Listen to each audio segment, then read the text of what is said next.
Bonjour, Éric Coquerel. Avant de parler de l'examen du budget par votre commission, l'incarcération de Nicolas Sarkozy, qui rentre en prison dans quelques instants. Au même moment, ses proches manifestent. Qu'est-ce qui vous choque le plus? L'incarcération d'un ancien président de la République ou le fait que des gens manifestent pour le soutenir? Ce qui me choque, c'est qu'on ait besoin d'incarcérer un président de la République. C'est les faits d'abord, qui sont manifestement d'une extrême gravité. Et je vous rappelle que les juges ne font qu'appliquer la loi. Nous, on n'a jamais été favorable à tout ce qui est exécution provisoire, mandat de dépôt différé, avant appel, etc. On n'est pas pour le tout prison très rapidement. Donc, mais il se trouve que M. Sarkozy, les siens, la droite, l'extrême droite, ont toujours voté dans ce sens. Donc c'est normal que s'applique à eux ce qu'ils ont réclamé pour tout le monde et qui s'applique à 86% des cas de personnes qui ont 5 ans de prison. Mais le fait que quelqu'un qui est, puisque l'appel n'est pas prononcé, qui à ce jour est présumé innocent, que quelqu'un qui est présumé innocent dorme en prison, vous n'êtes pas très à l'aise avec ça? Nous, on l'a dit, on pense qu'on doit respecter les droits de la défense et que quand on peut, c'est-à-dire quand il n'y a pas une menace pour la société, effectivement, l'exécution provisoire ne semble pas une bonne chose. Mais encore une chose, une menace pour la société? J'ai fait ma réponse. Mais il y a plein de gens qui ne sont pas une menace pour la société et qui se retrouvent, je vous le dis, en prison très rapidement du fait même du durcissement des lois pénales. Les juges ne font qu'appliquer la loi pénale qui ont été votées, et notamment votées par les amis de M. Sarkozy, votées par les amis de Mme Le Pen, etc. Donc, encore une fois, il faut qu'ils se regardent dans la glace par rapport à ce qu'ils votent. Maintenant, ils s'aperçoivent tout d'un coup que eux aussi sont concernés. La belle affaire, mais il fallait peut-être s'en apercevoir avant, parce qu'il y a plein de gens qui sont dans cette situation. Le procureur général près de la Cour de cassation, qui est le plus haut magistrat de France, vient de dire, en parlant de l'éventuelle visite de Gérald Darmanin à Nicolas Sarkozy en prison, que ça portait atteinte à l'indépendance des magistrats. Qu'est-ce que c'est le rôle pour vous de Gérald Darmanin d'aller visiter son ami? Comme ça a été dit, c'est inédit. Est-ce que j'ai lu des sondages sur la manière dont les gens voient les partis politiques et les responsables politiques? On en parlera. D'accord. Bon, moi, ça me semble en partie injuste.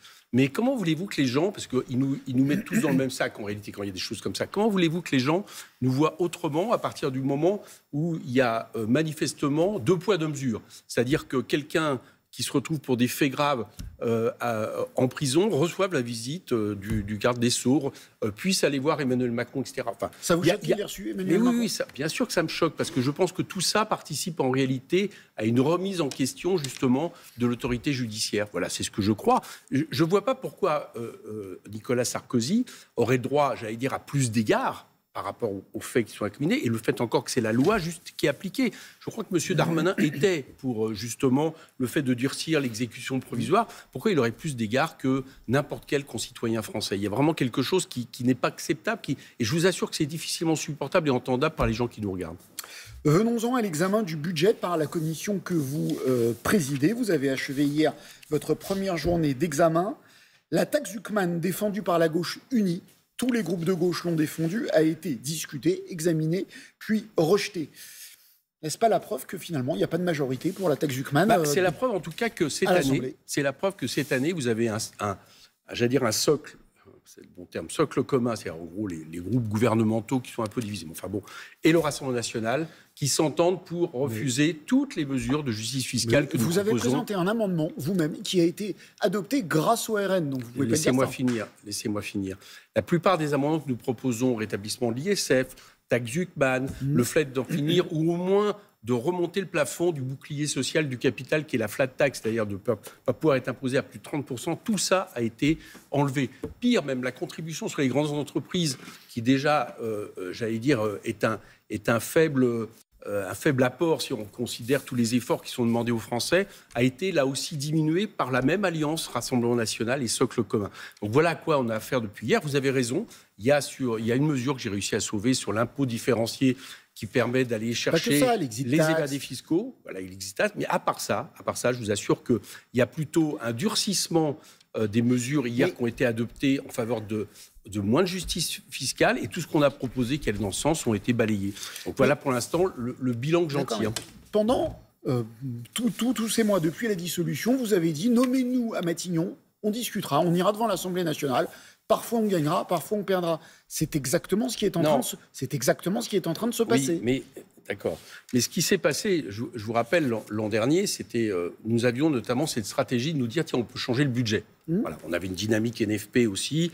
C'était un autre moment où le Parti socialiste avait voté avec nous la censure, avait voté avec nous la censure de M. Barnier, où il ne pensait pas gouverner sans les insoumis, où ils estimaient que le problème du NFP les engageait toujours. Donc, on n'a pas vraiment la même dynamique unitaire de ce fait, ça c'est clair. Et deuxièmement, il se trouve que nous avons eu 1 an d'expérience. C'est-à-dire que nous avons essayé de faire ça, et nous avons vu qu'en face, il y avait un gouvernement qui utilisait absolument tous les éléments pour en réalité ne pas changer de politique. Je vous dis que c'est toujours la même chose que nous avons sur la table, plus le fait que par rapport à il y a un an, je prends par exemple encore une fois la flat tax qui n'a pas été votée hier, relevé à 33%, le RN avait voté pour il y a 1 an, là c'est plus le cas, donc en plus de ça, on a un Rassemblement national, disons, qui évolue vers un discours plus néolibéral, si j'allais dire. Donc tout ça fait que nous ne sommes pas majoritaires. Et c'est pour ça qu'il fallait censurer le gouvernement, le Cornu, et ne pas laisser engager cette bataille parlementaire, parce que c'est un budget antisocial qu'on nous propose, c'est un musée des horreurs, et que nous n'avons pas, effectivement, dans l'Assemblée, les moyens de le modifier. Par contre, je pense qu'on aura les moyens de le battre. En tout cas, c'est ce qu'il faut essayer de faire. La nouvelle vague, vous y avez fait allusion tout à l'heure, la nouvelle vague de l'enquête Fracture française est parue hier. Alors, c'est pas pour Valeurs Actuelles, c'est pour Le Monde, la Fondation Jean Jaurès et le Cevipof. Elle témoigne d'une très nette inversion de la figure de l'épouvantail, si je puis dire. À la question « Quel parti est dangereux pour la démocratie ?» En 2020, on répondait oui pour LFI à 51% et pour le RN à 61%. Aujourd'hui, en 2025, quel parti est dangereux pour la démocratie? Le RN, 49% répondent oui, LFI, 64%. Ça s'est inversé. 64% de nos concitoyens, c'est un échantillon de 3000 personnes.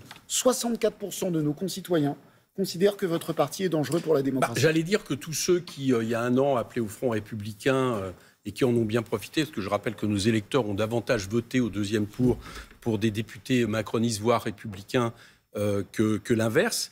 J'allais dire qu'à force de nous calomnier, de nous attaquer, de nous prendre pour cible principale et de banaliser le Rassemblement national. C'est pas de votre faute. De banaliser le Rassemblement. Je vous fais la réponse que je souhaite. Bien sûr. Et de banaliser le Rassemblement national. Et moi, les relances que je souhaite. Oui, d'accord, mais vous me posez des questions, je vous réponds. Absolument. On a les résultats qu'on a. Alors, bon, c'est des sondages, donc je vais les prendre quand même avec.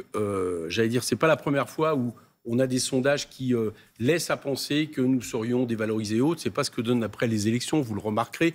Donc on va attendre le résultat des urnes. Mais je vous dis, il y a un jeu qui est dangereux. C'est-à-dire qu'il y a 1 an, il y avait un Front républicain, ou en tout cas, nous, ce qu'on a appelé un socle commun vis-à-vis du Rassemblement national. Depuis, ils ont été banalisés. Banalisés au point que là, par exemple, on a la plupart des amendements et des textes qui sont votés de concert entre le socle commun et le Rassemblement national contre les mesures de justice fiscale de la gauche. Voilà le bilan que nous avons. Et ça, c'est eux les responsables.